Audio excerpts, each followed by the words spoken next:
Mrs. Bandreau? Yes, I'm Mrs. Bandreau.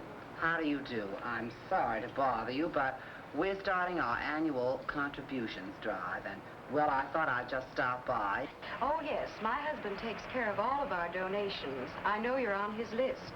Oh, that's just fine, but, well, we're trying to reach our quota as quickly as possible this year. I was wondering maybe your husband could make out the check and I could pick it up some afternoon this week. Why, yes, I think so. I'll ask him to do it tonight. Fine, that's just fine. I wonder if you might loan me a pencil. Why, yes, certainly.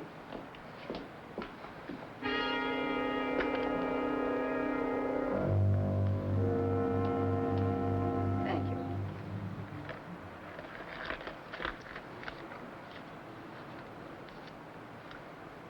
Well, goodbye. Oh, will any afternoon this week be all right? Yes, except Thursday. There won't be anyone here until dinner time. I see. Well, thank you again, Mrs. Bandreau. You're welcome. Goodbye.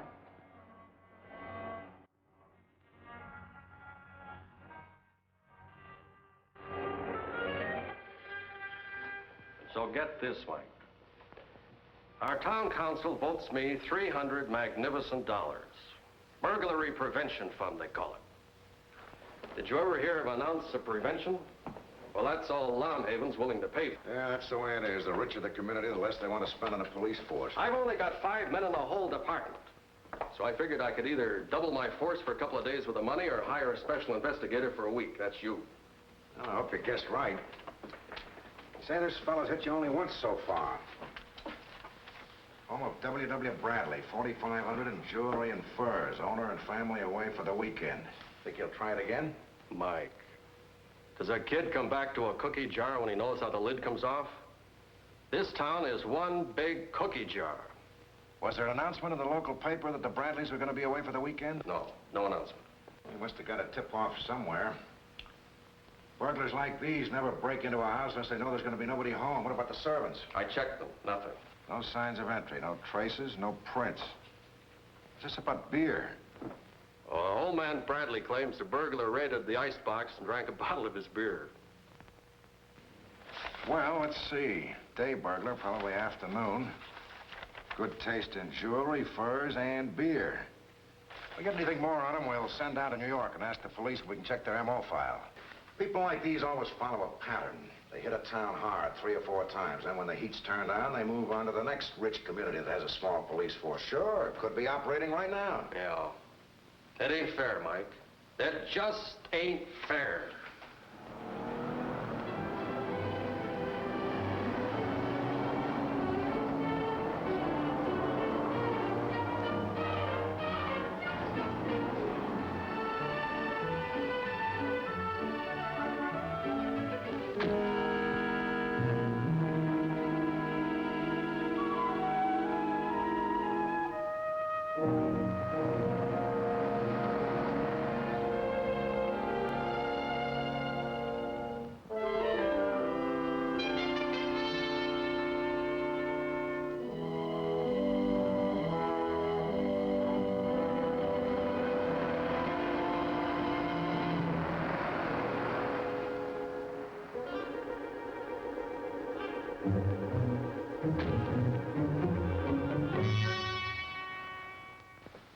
Did you check the tire tracks in these photographs of the Bradley driveway?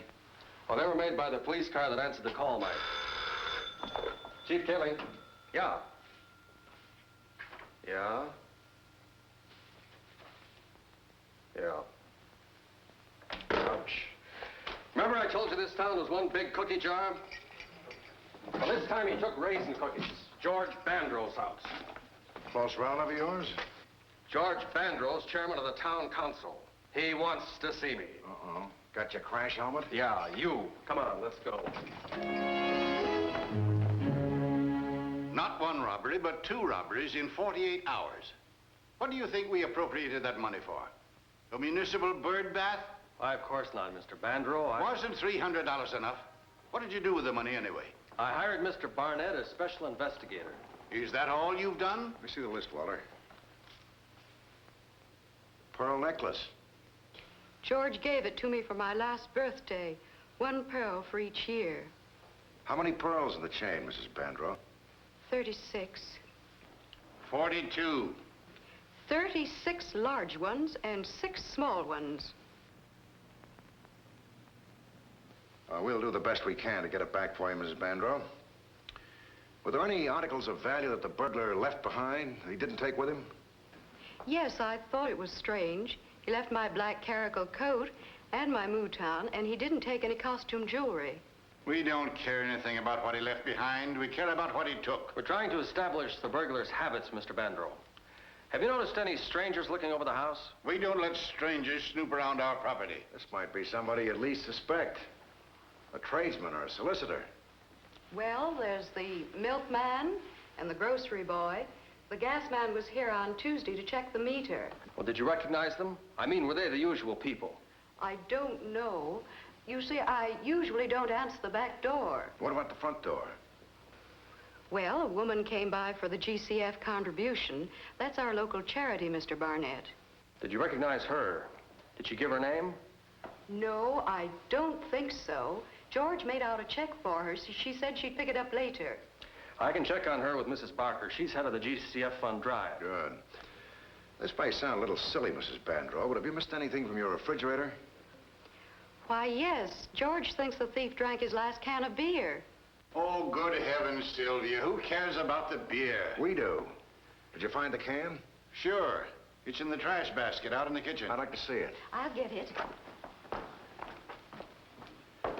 Hey, Mr. Barnett.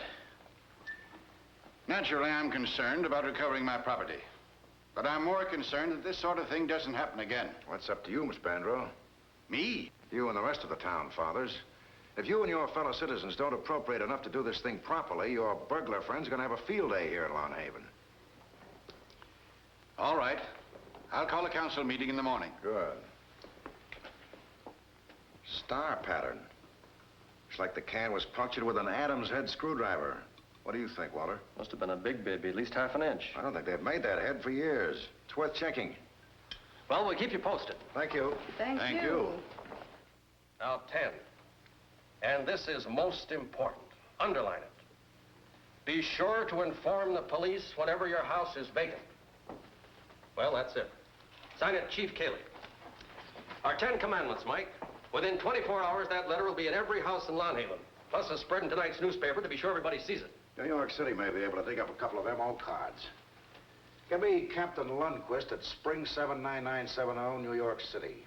What'd you find out, Mike? The beer can was opened by an Adam's head screwdriver, all right. Discontinued model. You're running down the manufacturer, aren't you? Yeah. How's your check on canvassers and door-to-door salesmen? Well, they're all legit so far, but I'll have the rest of them checked by this afternoon. Something's gonna break soon. Chief Klee. Hello, Lundy.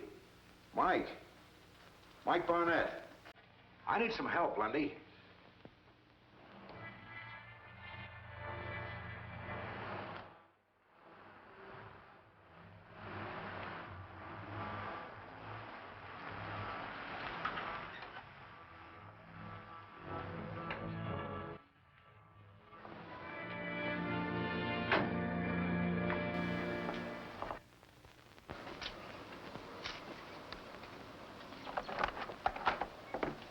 Is Mrs. Leroy at home? Yes, ma'am.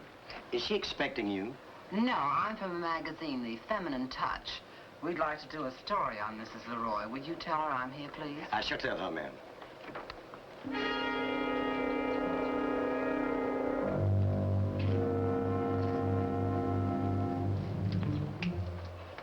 Yes? Mrs. Leroy? Yes? I'm from the Feminine Touch.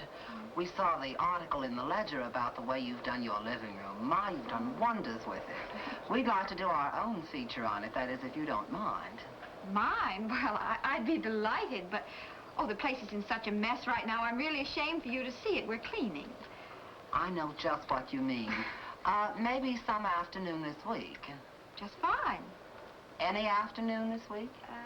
Yes, except, of course, today. My houseman will be off and I'll be in town. I'll tell you what, I'll give you a ring. I should have phoned today, but... Well, give me a few days' notice, then I can have the place looking its best for you.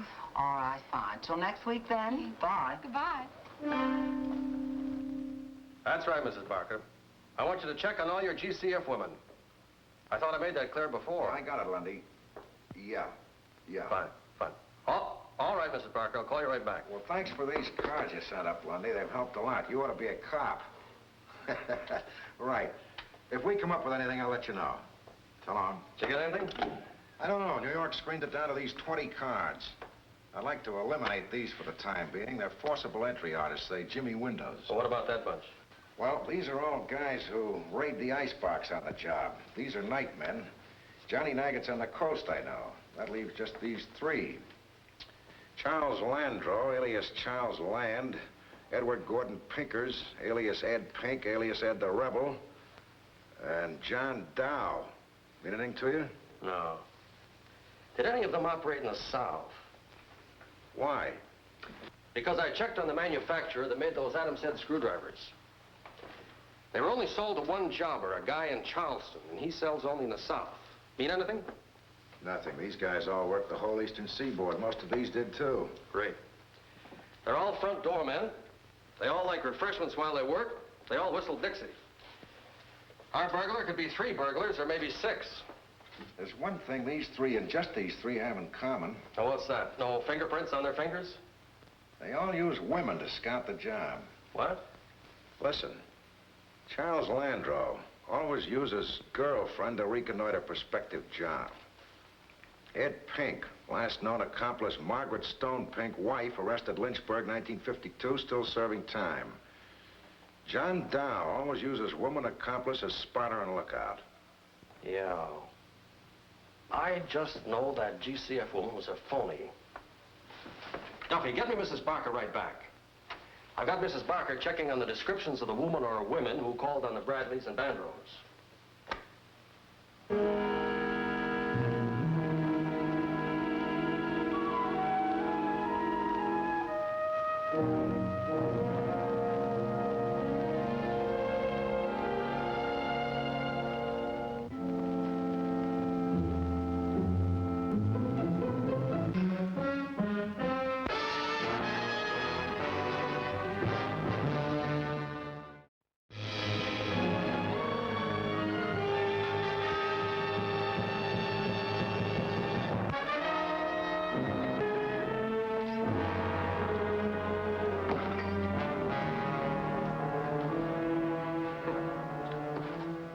Sweet little capers and the town council's out for blood.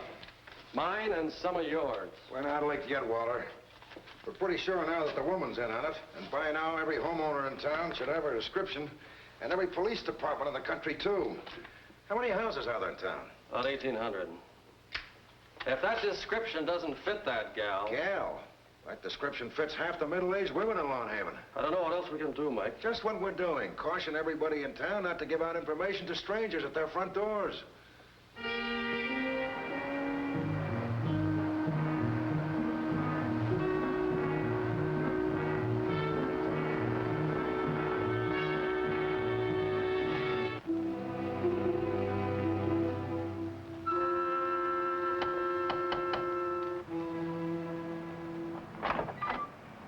Is Mrs. Gordon home? Yes, ma'am. May I see her, please? Just a moment.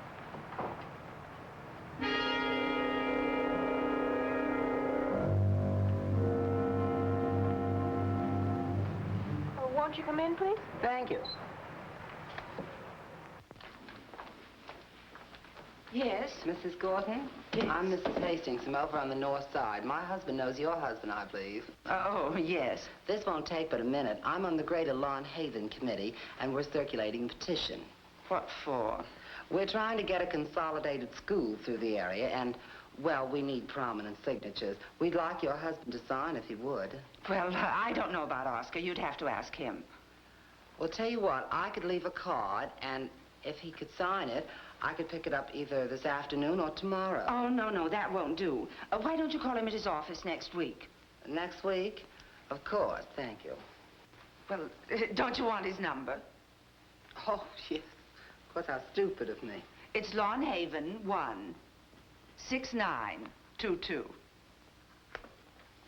Thank you.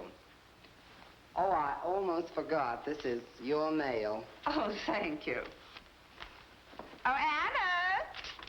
Be sure and water the plants before you leave. Yes, ma'am. And be sure all the doors and windows are locked. Yes, ma'am. You'll be here first thing Monday morning, won't you? I surely will. Have a nice trip, Mrs. Gorton. Thank you.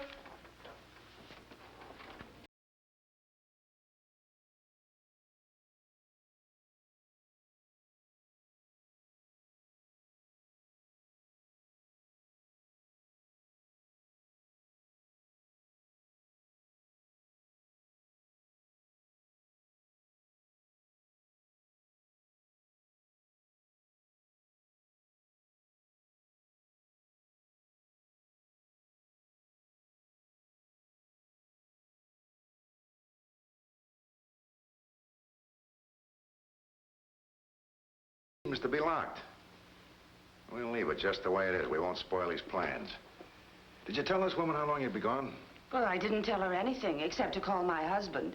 I know she saw my bag. Well, did many people know you were planning this trip? Well, I suppose so. It was in most of the business columns of the New York papers. Well, these conventions last only 2 days. That means he's got to hit either today or tomorrow. You better get started, Mrs. Gorton. Join your husband and make your trip as if nothing had happened. Well, if you think I should. Just leave everything to us. And enjoy yourself. Well, if I can. Well, goodbye, gentlemen, and please, no shooting. I think she's afraid we'll get blood on the upholstery. How many men can you get here quick? 3. Oh, you better call 'em. We'll have to lay out a careful plan with only 3 men and us. Let's see. Is there a brewery in town? No, there's one in Canesville. That's about 6 miles from here. Why? I want to get over there and back before our friend arrives.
Distance. Follow stay, please. I am fugitive on car. I recognize the car.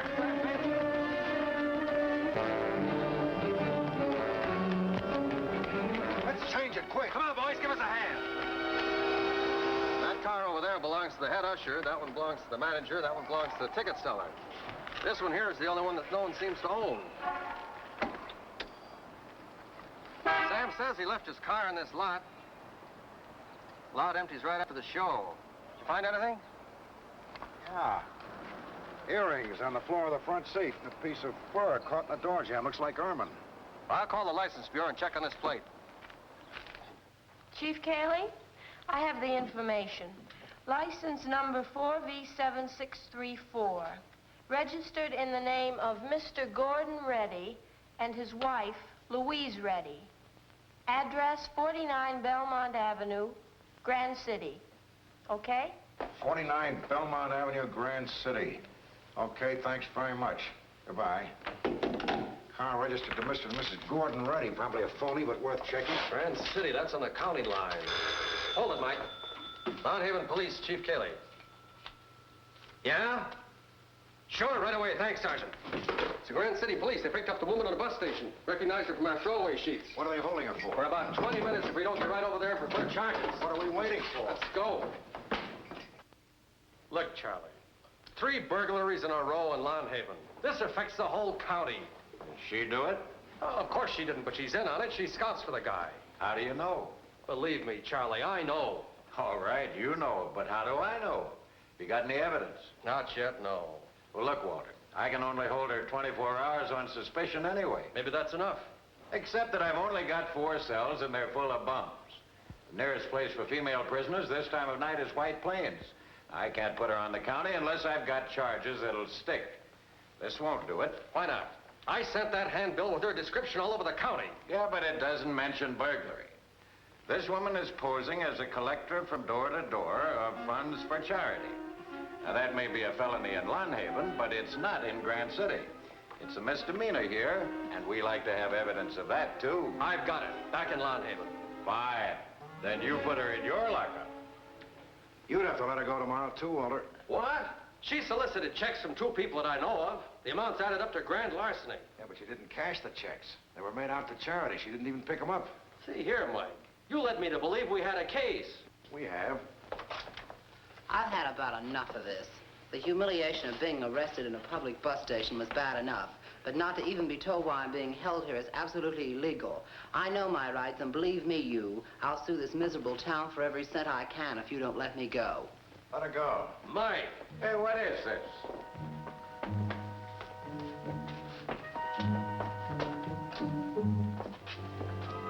Now, will one of you gentlemen please arrest her? Huh? What for this time? Public intoxication. I'm not intoxicated. Take your hands off me. This is outrageous. Walk that drunk line. I don't understand. I don't either. I'm getting dizzy. Reflexes are off, too. By golly, I think she is drunk. Oh, what if she is? What kind of a charge is that? She pays the judge $5 and walks out in the morning. Some morning in 1972, maybe. Walter, what's he talking about? At the brewery this morning, I had to make up a special can of beer for a thirsty burglar to find in the Gorton's refrigerator. They put a nice head of sodium amytal on it for him. For him? Well, how did she get it? Did you ever hear of a crook who was his own accomplice? Holy smokes. Nice-looking couple. I think we should let them share the same cell, don't you?